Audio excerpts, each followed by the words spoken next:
SBA Publications.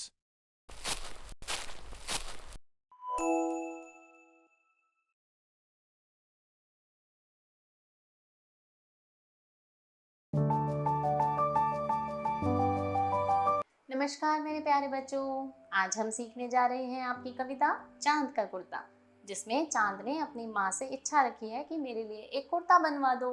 तो आइए देखते हैं कि चांद की माँ ने चांद के लिए कुर्ता बनाया या नहीं। हट कर बैठा चांद एक दिन माता से यह बोला, सिलवा दो माँ मुझे ऊन का मोटा एक झिंगोला। झिंगोला एक कुर्ता होता है। सन सन चलती हवा रात भर जाड़े से मरता हूँ, ठिठुर ठिठुर कर किसी तरह यात्रा पूरी करता हूँ।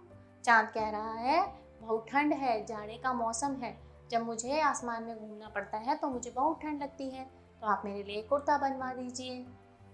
आसमान का सफर और यह मौसम है जाड़े का, ना हो अगर तो ला दो कुर्ता ही कोई भाड़े का।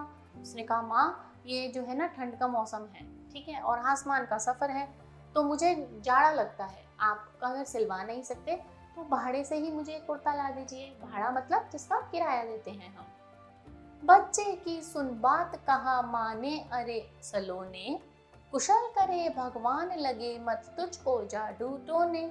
माँ ने कहा कि भगवान तेरा हमेशा ध्यान रखे, तुझे किसी प्रकार का कोई जादू टोना ना लगे। जाने की तो बात ठीक है पर मैं तो डरती हूँ, एक नाप में कभी नहीं तुझको देखा करती हूँ। माँ ने कहा बेटा जाड़ा तक तो ठीक है, लेकिन मैं तेरा कुर्ता कैसे बनवाऊं, मैं कभी तुझे एक नाप में देखती ही नहीं हूँ। कभी एक उंगल भर चौड़ा कभी 1 फुट मोटा, बड़ा किसी दिन हो जाता है और किसी दिन छोटा। कभी तू 1 उंगल चौड़ा होता है, कभी 1 फुट मोटा होता है, कभी तू बड़ा दिखता है, कभी तू बिल्कुल छोटा हो जाता है। घटता बढ़ता रोज किसी दिन ऐसा भी करता है, नहीं किसी की आंखों को तू दिखलाई पड़ता है। कभी कभी तो घटते बढ़ते तू ऐसा भी करता है कि गायब ही हो जाता है, किसी की आंखों को दिखता ही नहीं तू। अब तू ही यह बता नाप किस रोज लिवाए, सीधे एक झिंगोला जो हर रोज बदन में आए। माँ ने कहा अब मुझे ये बता कि मैं किस रोज तेरा नाप दिलवाऊं, जिस रोज तेरा नाप ठीक होगा उसी रोज दिलवाऊंगी, तू तो अगले दिन फिर से बदल जाता है, तो जब तेरा नाप ही नहीं जाएगा तो झिंगोला कैसे सिलेगा। ठीक है, तो ये थी हमारी कविता जिसमें चांद का झिंगोला नहीं सिल पाया।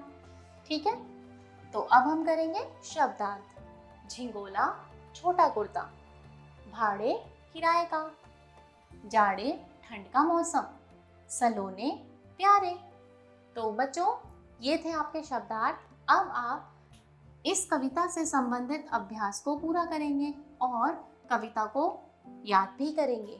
ठीक है, आज की कक्षा में बच्चों हम इतना ही सीखेंगे। आपसे मिलेंगे आपकी अगली कक्षा में।